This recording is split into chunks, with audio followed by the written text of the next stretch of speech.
Longman Preparation Course for the Toefl Test. Volume A, Skills and Strategies, 2nd edition, by Deborah Phillips, published by Longman. This is a recording for the diagnostic pre-test. If you are having difficulty hearing the recording, make any necessary adjustments in the volume on your cassette player now. Read the directions in your textbook as you listen to the directions on this recording. Diagnostic Pretest. Section 1. Listening Comprehension. In this section of the test, you will have an opportunity to demonstrate your ability to understand conversations and talks in English. There are 3 parts to this section. Answer all the questions on the basis of what is stated or implied by the speakers you hear. Do not take notes or write in your test book at any time. Do not turn the pages until you are told to do so. Part A. Directions. In Part A, you will hear short conversations between 2 people. After each conversation, you will hear a question about the conversation. The conversations and questions will not be repeated. After you hear a question, read the 4 possible answers in your test book and choose the best answer. Then, on your answer sheet, find the number of the question and fill in the space that corresponds to the letter of the answer you have chosen. Listen to an example. On the recording, you hear, "That exam was just awful." "Oh, it could have been worse." What does the woman mean? In your test book, you read, A. The exam was really awful. B. It was the worst exam she had ever seen. C. It couldn't have been more difficult. D. It wasn't that hard. You learn from the conversation that the man thought the exam was very difficult and that the woman disagreed with the man. The best answer to the question, "What does the woman mean?" is D. It wasn't that hard. Therefore, the correct choice is D. Go on to the next page.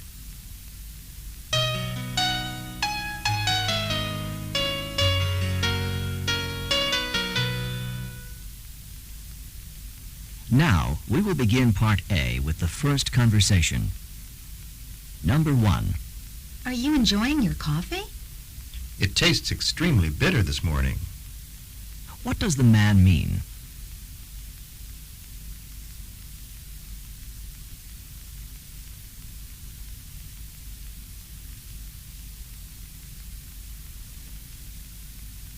Number 2. Can you tell me how often the philosophy class meets? It meets twice a week for an hour and a half each time. What does the man mean?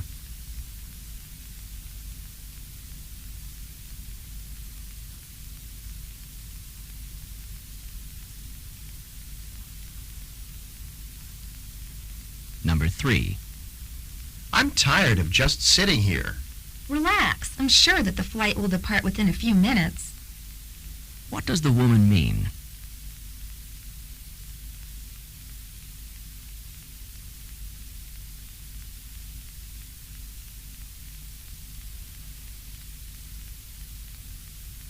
Number 4. The science project is due next week. I suppose I'll have to start working on it now.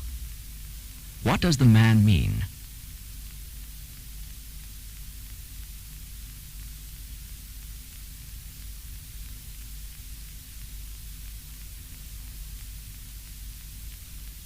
Number 5. I'd like to order a dozen roses. Do you deliver? Yes, we can deliver anywhere in the city by this afternoon. Where does this conversation probably take place?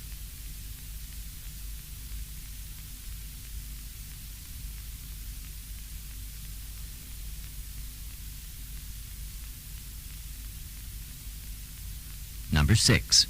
Did you enjoy the biology lecture? The professor droned on and on about cell division.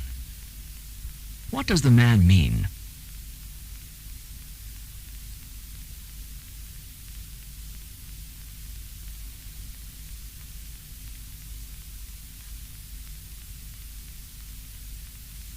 Number 7. What do I need to cash a check? I have to see a driver's license and a credit card. What does the woman mean?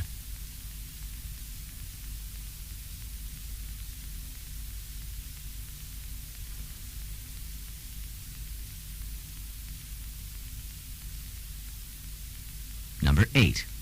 Have you been able to find an apartment yet? It's difficult to find affordable housing in New York. What does the man mean?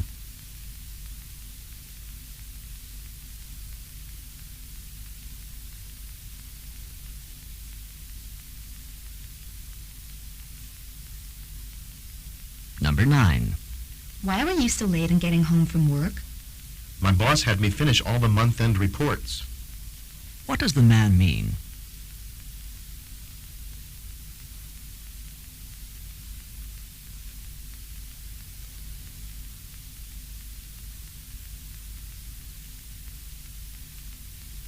Number 10.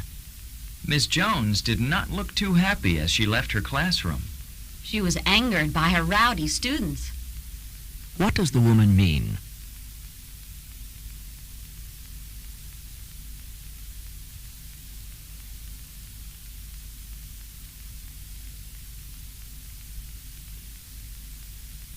Number 11. The prices at this store are really outrageous. You can say that again. What does the man mean?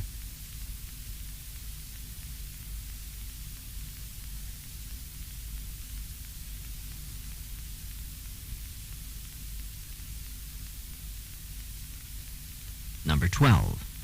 I don't like this weather very much. We haven't seen rain like this for many years. What does the man mean?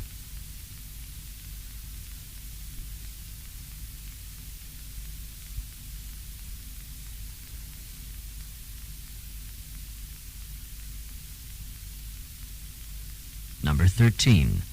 Professor Martin, what do you think of the composition that I turned in last week? Without question, you need to improve the quality of your writing. What does Professor Martin say about the student?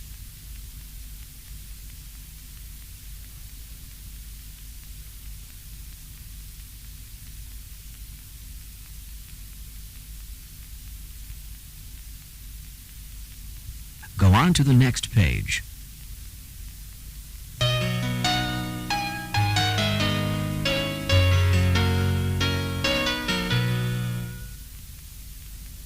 Number 14. Where should I go next? You must stand in this line so that the agent can check your passport. What does the man mean?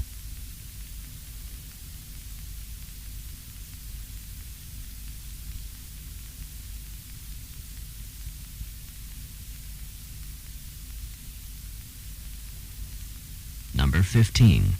Did Paul get his work done? He couldn't finish the assignment because the library was closed. What does the woman say about Paul?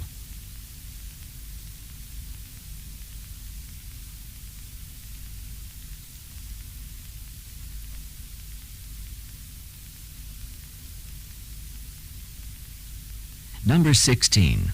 The lawyer spent hours and hours working on that case. It's true that he prepared hard for the case, but his work was for nothing. What does the man mean?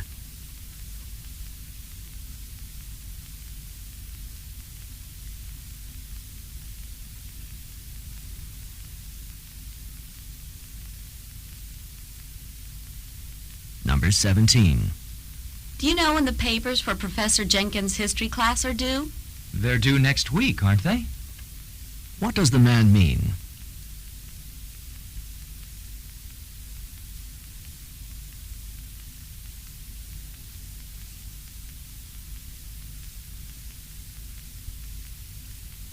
Number 18. Are you happy with the work that the contractor did on your house? I'm rather dissatisfied with it. What does the man mean?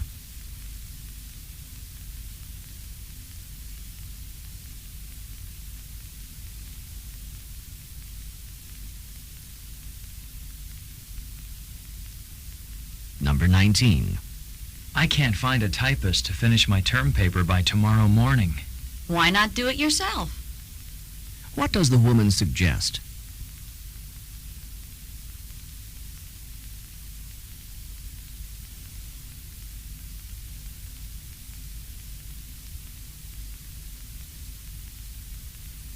Number 20. I can't get this television set connected to the cable. Oh, it's as easy as pie. What does the woman mean?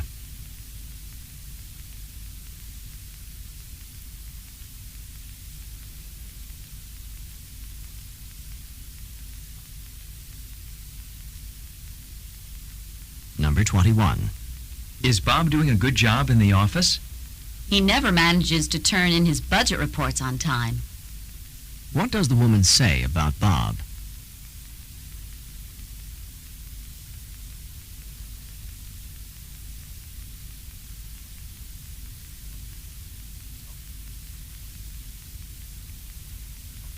Number 22.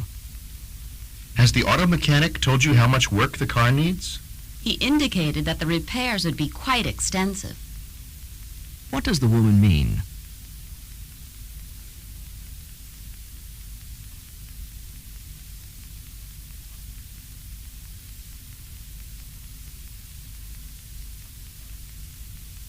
Number 23. Did Betty listen to what her boss said? She followed the directions to the letter. What does the man mean?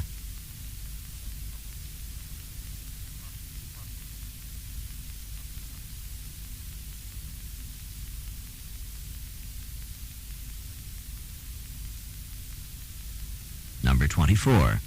How's Walter doing in his new business? Well, he hasn't exactly been unsuccessful. What does the man mean?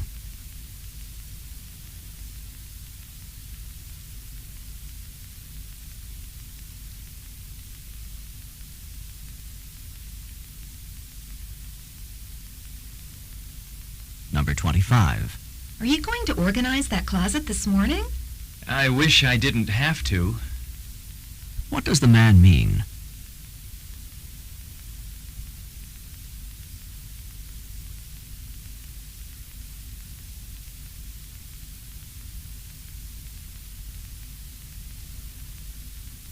Number 26.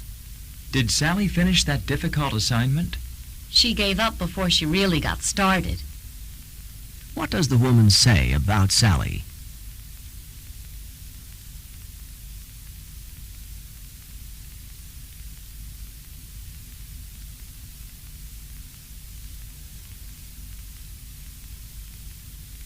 Go on to the next page.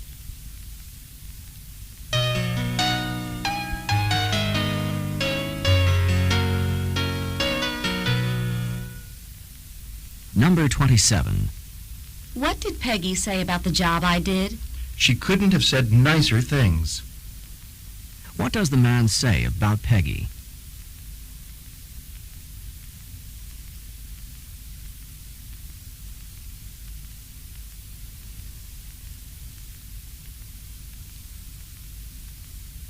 Number 28. Your new secretary seems to be doing a great job. Rarely did new employees take such initiative. What does the woman mean?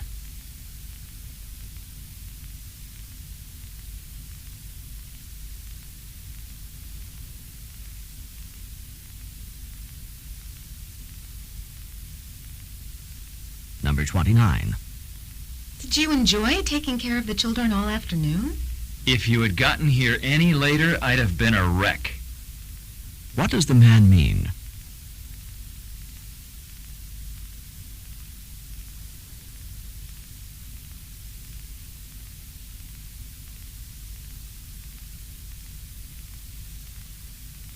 Number 30. I just got back from the market. So you did do the shopping. What had the woman assumed about the man?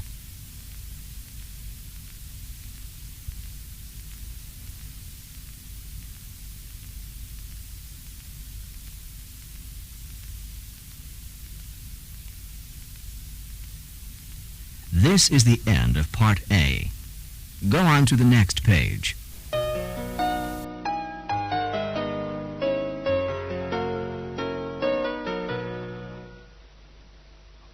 Now read along with me as I read the directions for Part B. Remember, you should not read ahead or turn the pages while the directions for this part are being read. Part B. Directions. In this part of the test, you will hear longer conversations. After each conversation, you will hear several questions. The conversations and questions will not be repeated. After you hear a question, read the 4 possible answers in your test book and choose the best answer. Then, on your answer sheet, find the number of the question and fill in the space that corresponds to the letter of the answer you have chosen. Remember, you are not allowed to take notes or write in your test book. Now we will begin Part B with the first conversation. Questions 31 through 34. Listen to a conversation between 2 friends who are making plans. Do you have any plans this weekend? There's so much to choose from on campus that I'm not sure what I'm going to do. The football game's on Saturday night, and I'm going with a group of friends. Do you want to go with us? Of course I'd like to go to the football game. It's the biggest game of the season. And it sounds like fun to go with a large group of people. Good. We'll be meeting at the cafeteria for dinner at 6 o'clock on Saturday night, and then we'll go on to the game together. That takes care of my plans for Saturday night. But now I need to make a decision about Sunday afternoon. The music department is sponsoring a concert then, and I'd really like to hear that concert.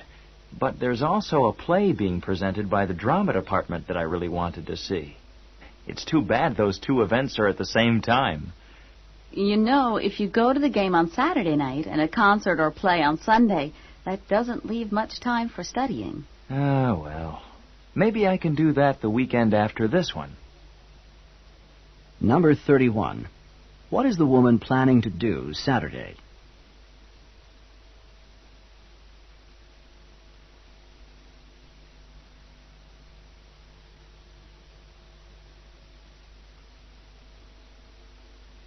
Number 32.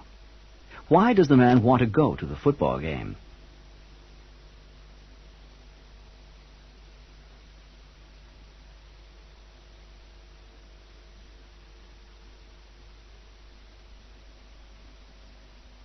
Number 33. What is at the same time as the music department's concert?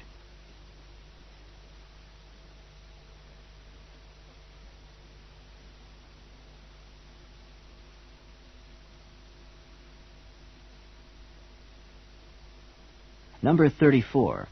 When does the man plan to study?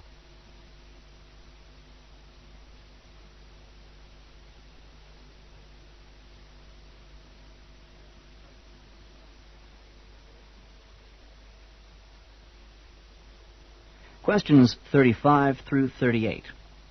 Listen to a conversation between a man and a woman. Have you ever thought about all the tons of garbage that's out in space circling the Earth?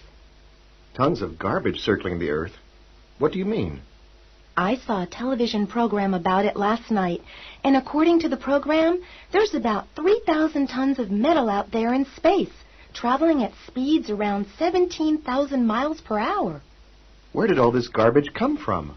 Well, it comes from all those space missions that have gone up since 1957. Every time a rocket ship goes up into space, it leaves a lot behind, and this stuff goes into orbit around the Earth. Booster rockets, solar panels, remnants of satellites, and even nuclear reactors. Isn't it dangerous to have all this stuff out there? Some space scientists are worried about possible collisions between this orbiting junk and spaceships, particularly manned spacecrafts. However, so far there hasn't been any such accidents. Well, I hope that they're going to do something about this, both for the sake of safety and for the sake of the environment. Me too. I know that right now the problem is being studied by numerous scientists. Hopefully, they'll be able to find solutions before the problem gets too much worse. Number 35. What are the man and woman discussing?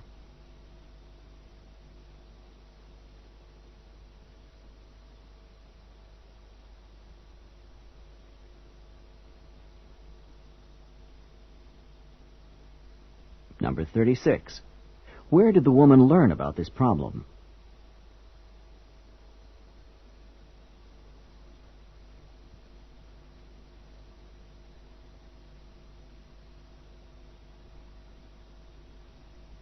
Number 37. Approximately how much metal is in orbit in space?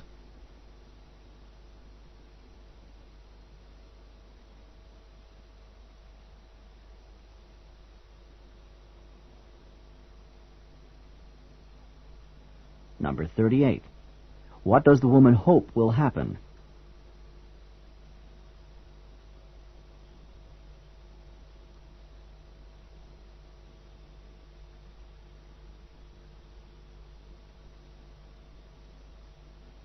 This is the end of Part B. Go on to the next page.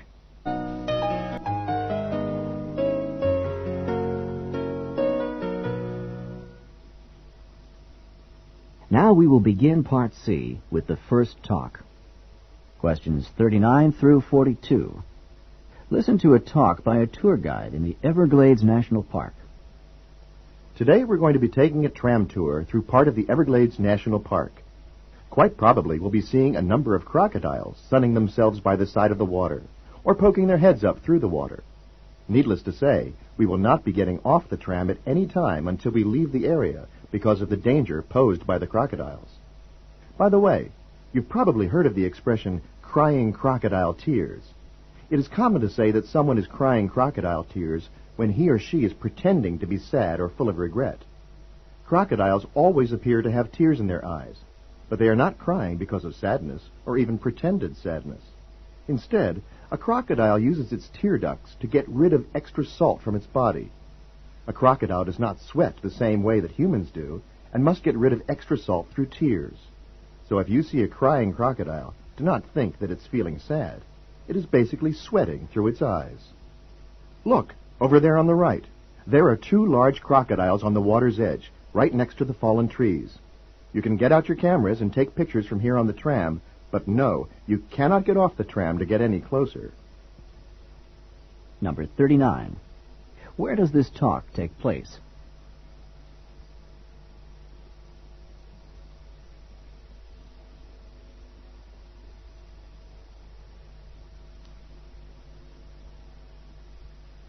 Number 40.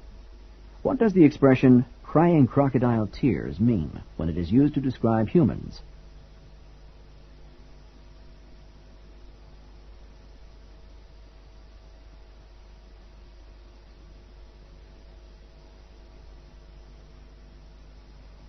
Number 41. Why do crocodiles have tears in their eyes?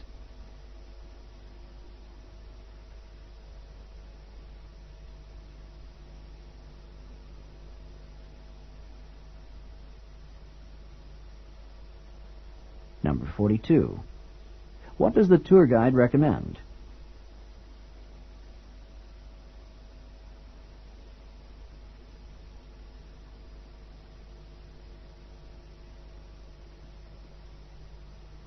Questions 43 through 46. Listen to the following lecture by a university professor. Please take your seats now because I would like to begin today's lecture. Today, we will be discussing one of the more elegant and distinct forms of 19th century transportation, the clipper ship. Clipper ships of the 19th century were the graceful, multi-sailed, ocean-going vessels that were designed for maximum speed. They were given the name clipper ship in reference to the fact that they clipped along at such a fast rate of speed. Clipper ships were constructed with a large number of sails in order to maximize their speed. They often had 6 to 8 sails on each of the masts, and ships commonly had 3 and perhaps 4 masts. The speeds that they achieved were unbelievably fast for the era. Clipper ships could, for example, accomplish the amazing feat of traveling from New York to San Francisco in less than 100 days. Clipper ships first came into use in the United States in the 1840s. They were originally intended to make the trip from New York around the tip of South America and on to China in order to transport tea to the United States. Once gold was discovered in California in 1848, clipper ships were immediately put into use to carry large numbers of gold prospectors and large amounts of mining supplies from the East Coast to California. With the success of the American clipper ships, the British began their own fleet of clipper ships to transport goods from the far reaches of the British Empire. That's all for today's class. Don't forget that there's a written assignment due on Friday. Number 43. In which course would this lecture most probably be given?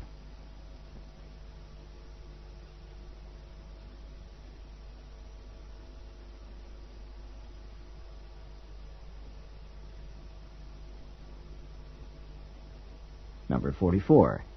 What is the most likely meaning of the expression, to clip along?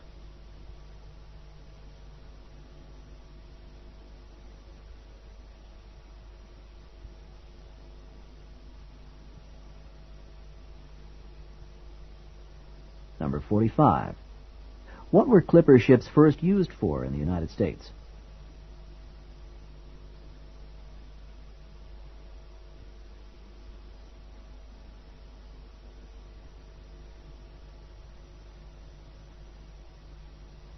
Number 46. What does the professor remind the students about?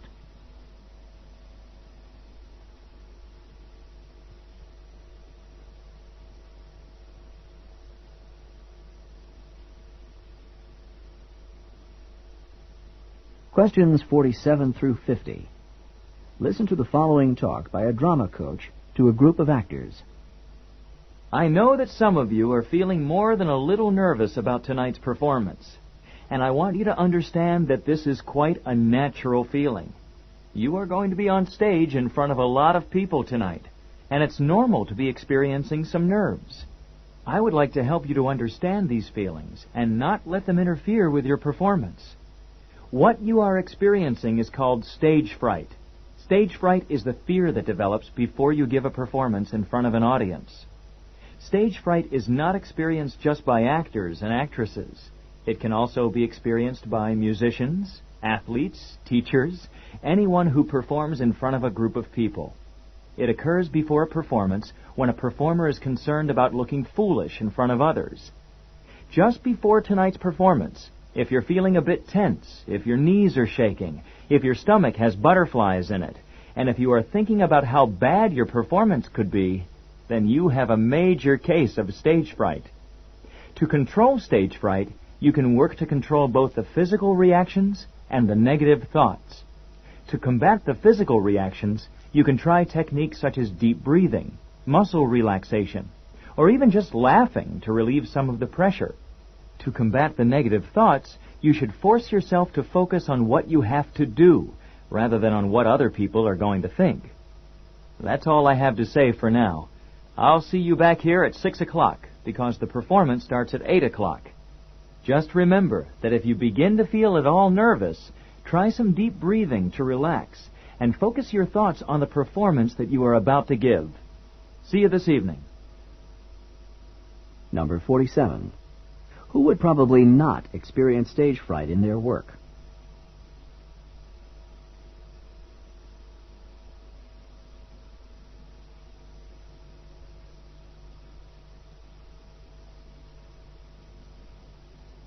Number 48. What physical reaction might someone who is experiencing stage fright commonly have?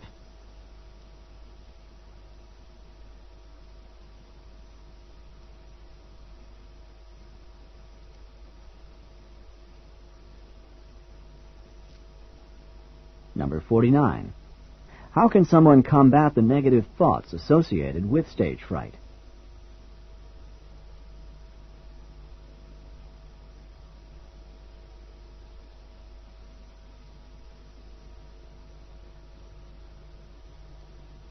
Number 50. When should the actors arrive at the theater?